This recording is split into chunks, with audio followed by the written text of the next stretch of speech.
Teremos agora o prazer de ouvir o Dr. Platão Teixeira de Azevedo Neto, que se faz aqui também acompanhado de sua esposa e de seu filho, Patrícia e Mateus. O Dr. Platão é juiz titular da Vara do Trabalho de Goiás, atualmente é auxiliar da nossa Escola Nacional. Como disse antes, é mestre e doutor em Direito e professor da Universidade Federal de Goiás. Dr. Platão, a palavra é sua.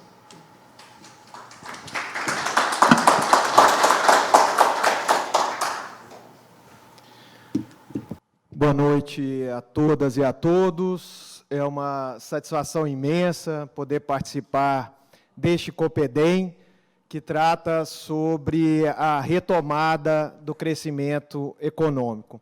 Quero, em primeiro lugar, agradecer ao ministro Douglas Alencar Rodrigues, nosso presidente de mesa, vice-diretor da Enamate, e é uma alegria poder compor esse painel com o ministro Augusto César, com o ministro Alexandre Ramos, e estar aqui diante de uma plateia tão seleta.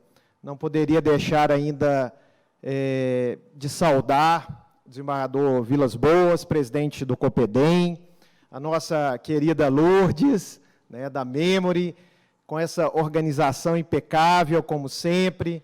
Saudar os ministros do TST, o ministro Noronha, que nos acompanha, desembargadores, juízes, advogados, e também não poderia deixar de saudar minha esposa e meu filho, que estão aqui presentes, todos que nos assistem também telepresencialmente. Eu vou aproveitar aqui um pouco o que foi falado pelo ministro Alexandre Ramos, que mencionou aqui a quarta revolução industrial, redes sociais, e vou aproveitar essa oportunidade para tratar de um tema que nos é muito caro, que são as provas digitais no processo do trabalho, e que hoje provoca uma certa revolução dentro desse cenário, propiciada pela Enamate com seus cursos. O ministro Noronha disse aqui que as escolas são o motor da magistratura, e, de fato, o que eu pretendo aqui mostrar é como a Escola Nacional de Formação e Aperfeiçoamento de Magistrados do Trabalho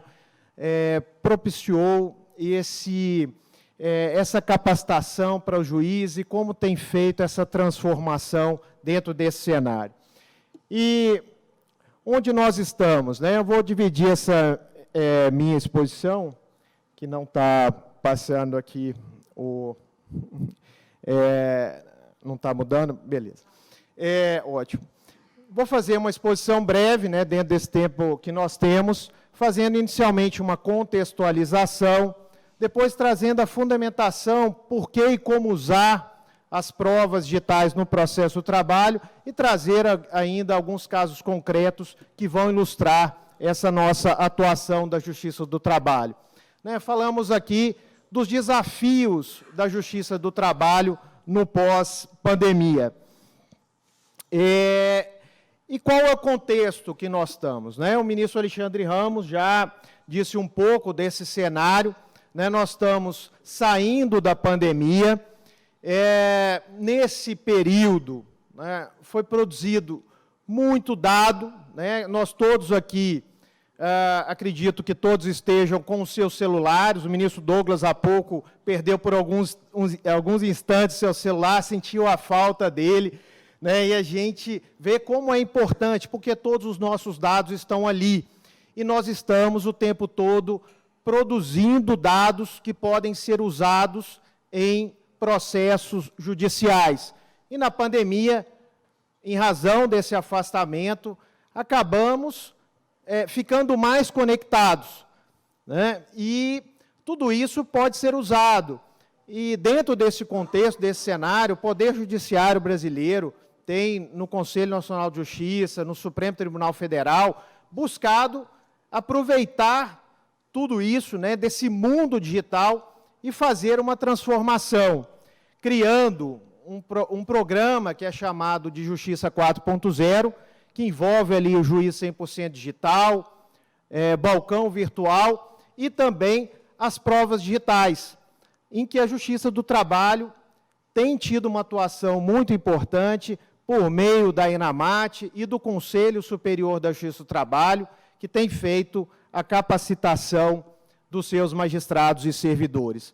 Nós vivemos no mundo digital, né? Temos praticamente 8 bilhões, né? 7 bilhões e 900 milhões de pessoas no mundo, sendo que grande parte dessa população usa smartphones, usa internet e redes sociais. São mais de 5 bilhões usando celulares, quase 5 bilhões usando a internet e 4 bilhões e 600 milhões usando redes sociais.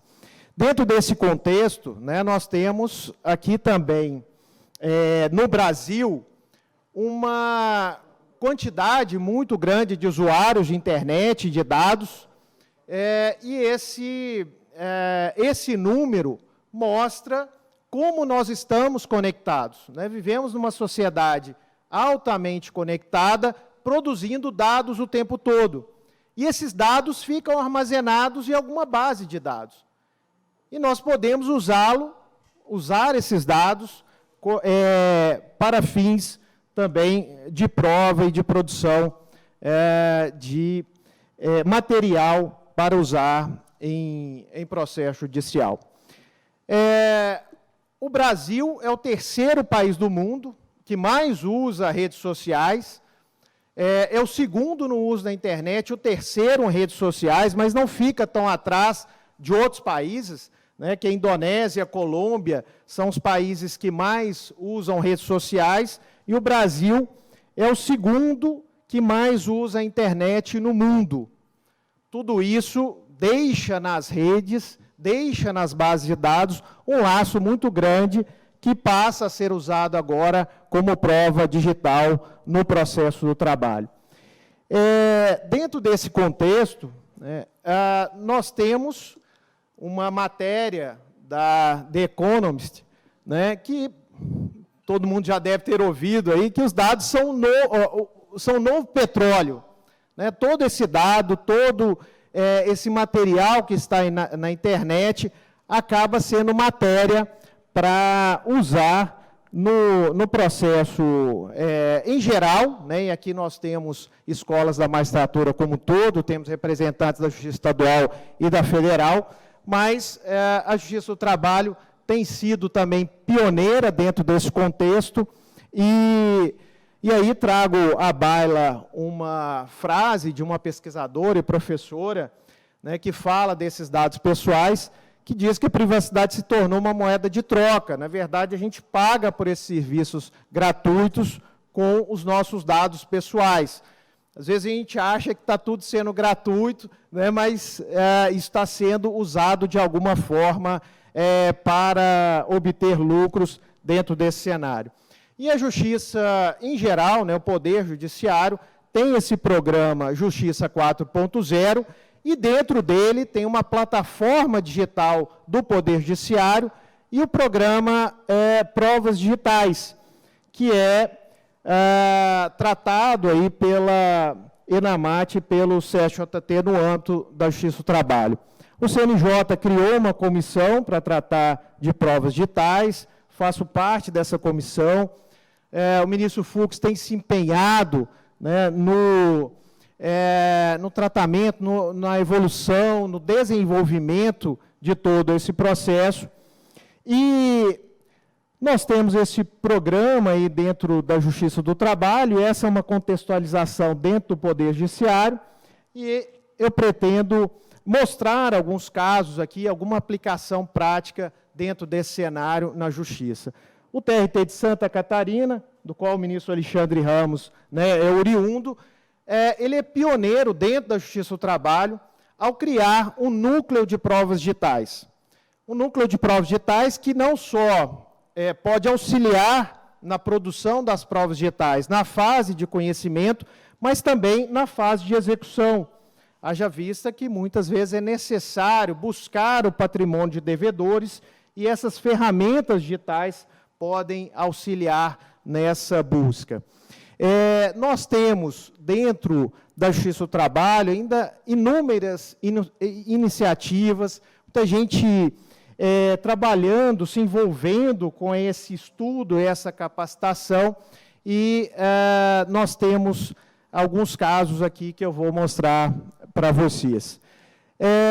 A Justiça do Trabalho tem conversado com as empresas, né? Nós conversamos com a Microsoft, com a Google, com o WhatsApp, com o Facebook, e no ano passado nós fizemos esse ato conjunto com a Microsoft, de modo a nos permitir ter acesso a esses dados que ficam armazenados por essas empresas.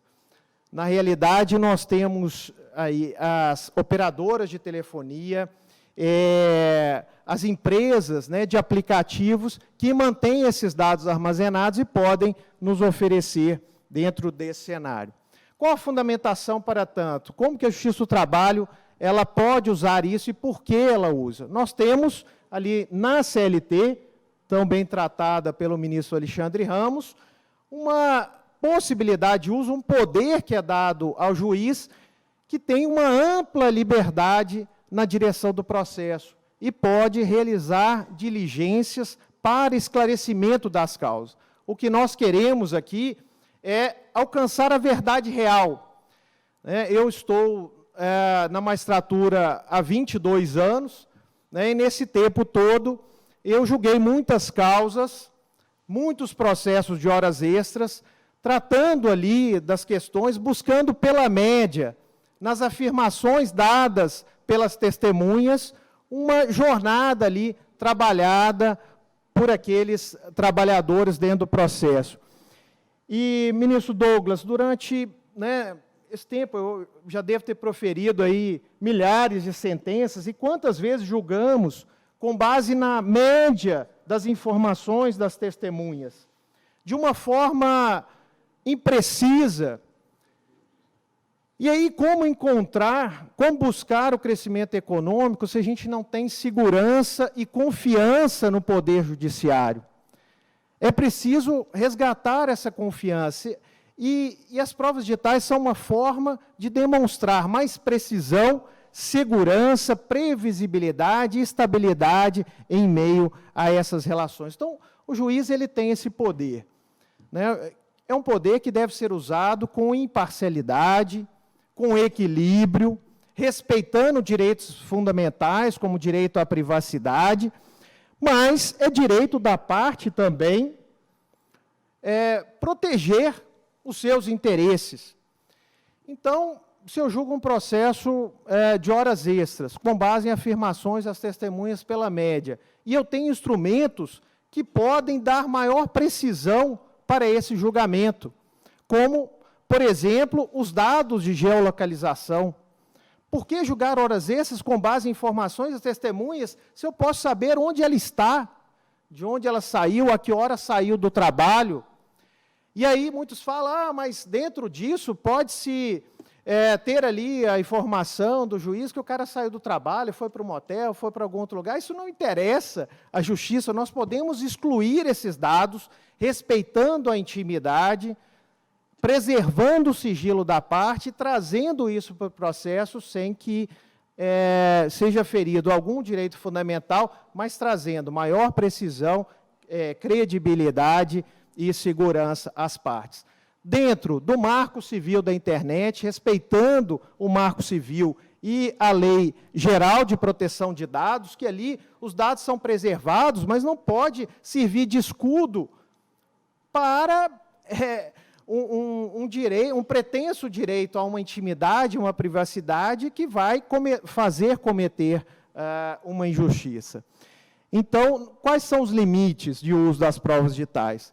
A Constituição, no seu artigo 5º, inciso 12, que não permite ao juiz do trabalho a interceptação telefônica, mas permite o acesso a dados estáticos, dados de registro, dados de geolocalização. Isso pode ser acessado pelo juiz sem que fira a intimidade das partes. E os parâmetros aí para se utilizar? O respeito à intimidade, a privacidade, a vida familiar, observando os princípios da proporcionalidade e da razoabilidade, buscando a verdade e a segurança com imparcialidade. Então, vamos Há essas ferramentas que são utilizadas, são inúmeras, né? A geolocalização, as postagens em redes sociais podem ser utilizadas também, né? Quantos casos foram já resolvidos com base nisso e tantos outros sistemas que nós temos. Bom, a Justiça do Trabalho julgou muito com base em prova testemunhal e prova documental. As provas testemunhais, como nós sabemos, têm alguns vícios, alguns erros, né? As pessoas podem esquecer, podem ter perda de memória, podem não ter precisão nos detalhes, mas as provas digitais, elas são precisas. Tem uma riqueza de detalhes muito grande. Evidentemente, nós temos que observar os requisitos da prova digital, da autenticidade, da integralidade, da temporalidade, da confidencialidade, porque uma prova digital pode ser adulterada, a gente sabe disso, e não é a panaceia para todos os males. A gente não defende que a prova digital vai resolver todos os problemas, mas ela pode agregar, ela pode somar, ela pode complementar e trazer maior confiança e credibilidade ao Poder Judiciário. Quais fontes nós temos, né, para as provas digitais? As fontes abertas, disponíveis a todos, como as redes sociais, blogs, páginas da internet, tudo que é público, e também as fontes fechadas, que são fontes que se tem acesso por meio de senha ou mediante alguma autorização judicial. E qual que é o pulo do gato de toda essa história? É justamente o acesso a fontes fechadas, em que há necessidade de um grande preparo, há necessidade de cooperação das partes, de colaboração, para que se tenha realmente acesso a esses dados que ficam, de alguma forma, protegidos por senha ou depende de alguma autorização judicial. Como fonte aberta, que a Justiça do Trabalho já usa há muito tempo, né, nós temos um caso de uma enfermeira que apresentou um atestado médico falso à empresa e postou, no período que ela deveria estar em repouso, uma foto no Facebook, ela estava participando de uma maratona no Rio de Janeiro. É claro, esse caso é conhecido, é público, está aí na internet, né? É claro que ela se deu mal, a justa causa foi mantida pelo tribunal, e esse é só um exemplo, dentre tantos, de uso de fonte aberta pela Justiça do Trabalho. Todos nós, quando acessamos um aparelho celular atrelado a uma conta do Google, deixamos uma série de informações e passamos essa série de informações para o Google. Ao ativarmos o nosso celular, ao nos conectarmos a uma rede, Wi-Fi, em qualquer operadora, nós deixamos ali aqueles rastros que podem ser usados nos processos. Não sei se vocês sabem, né, nós, por uma configuração by default, né, por padrão, nós deixamos ali todo o nosso histórico já ativado, com toda a nossa atividade na web, todo o nosso histórico de localização e todo o nosso histórico do YouTube já armazenado ali pelo Google. E toda a nossa, o nosso deslocamento é registrado ali no dashboard do Google. Aí eu trouxe, por exemplo, ali um dia lá de março, 10 de março de 2017, puxei lá no meu histórico, lá no Google, tem ali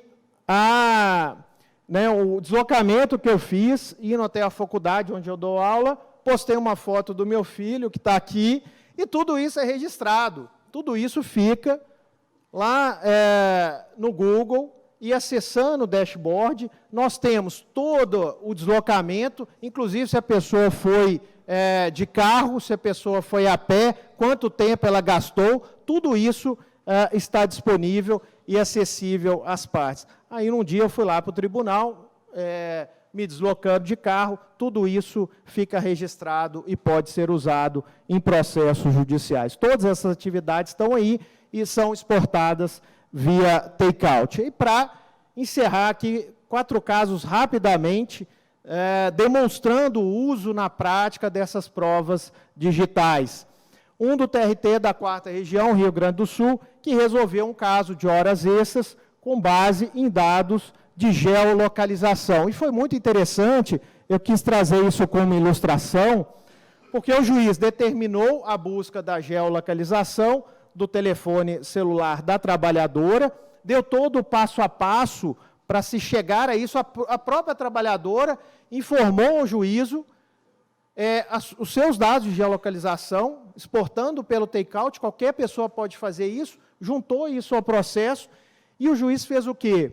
Analisou a jornada de trabalho, com base no horário que ela chegava na empresa e no horário que ela saía, e julgou o pedido de horas extras com uma precisão quase exata, quase perfeita, algo que nós nunca conseguimos, porque a gente sempre julgou com base em média das declarações das testemunhas. Então, esse juiz condenou a empresa a pagar as horas extras exatamente feitas por aquela trabalhadora. Um outro caso, envolvendo uma grande companhia aérea brasileira, também de horas extras, esse julgado com base nas informações dadas pela operadora de telefonia, que pode ser a TIM, Oi, Claro, Vivo, qualquer uma delas, que informa ao juízo pela localização da estação de radiobase onde a pessoa está, e aí o juiz julgou esse processo com base nessas informações. O que é muito curioso aqui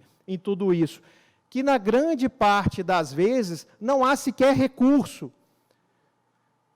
da sentença, porque é tão preciso, é tão confiável aquela informação dada nos autos, que a parte nem recorre.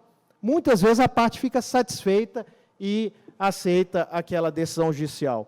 Um outro caso, também usando outra ferramenta, exportação de conversa pelo WhatsApp, uma juíza lá de Santa Catarina, ela resolveu um caso de vínculo de emprego, trazendo aos autos as conversas integrais, porque muitas vezes as pessoas juntam prints de tela, né? O STJ já tem esse posicionamento de não aceitar assim, só o print de tela, porque tem que se garantir autenticidade, integralidade, né? Toda a cadeia de custódia está lá no 158A do Código de Processo Penal, aquela preservação da cadeia de custódia.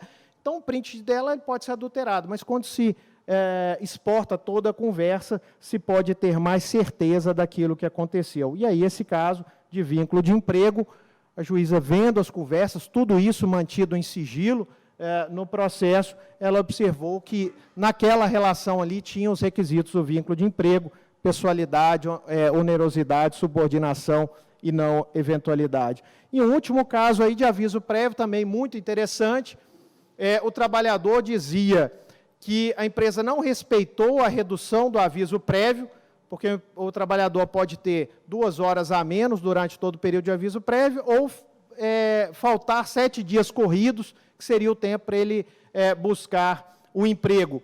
E aí, ele morava em Santa Catarina, na cidade de Navegantes, ministro Alexandre Ramos, e trabalhava no Rio Grande do Sul. Ele falava, olha, eu fiquei o meu período todo do aviso trabalhando. Só que o que ficou constatado, que ele não se deslocou de Navegantes, que era a cidade onde ele residia, para a empresa naquele período que ele alegava estar trabalhando. Isso foi considerado pelo juiz que julgou improcedente esse pedido, né, de pagamento de aviso prévio pela nulidade desse período, e também é um caso em que não houve recurso e transitou em julgado. Tudo isso é muito novo, né? A gente acabou de fazer um livro, vai ser lançado na semana que vem, sobre provas digitais no processo do trabalho. Estou aí ao lado da juíza Daniele Bertacchini, da 12ª Região, que julgou vários casos já com base em provas digitais. A juíza Ana Paula Silva Campos, lá da 15ª também. E eu encerro aqui dizendo sobre esses desafios da Justiça do Trabalho no pós-pandemia, né, capacitar cada vez mais juízes, temos mais de 600 juízes capacitados pela ENAMAT, em produção e análise de provas digitais, e somente um conhecimento profundo do funcionamento dessas ferramentas se pode chegar a uma sentença tomada com base em dados confiáveis, precisos e com mais segurança. É preciso equipar o judiciário e desenvolver programas, né, de inteligência artificial para ampliar o uso das provas digitais. E termino com essa ideia, né, no mundo digital, numa sociedade hiperconectada, as condutas do juiz não podem ser analógicas, né? Temos que pensar digital, entender todo esse cenário e aplicá-lo na prática para um poder judiciário mais confiável, né, e mais seguro. Muito obrigado pela atenção e fico à disposição.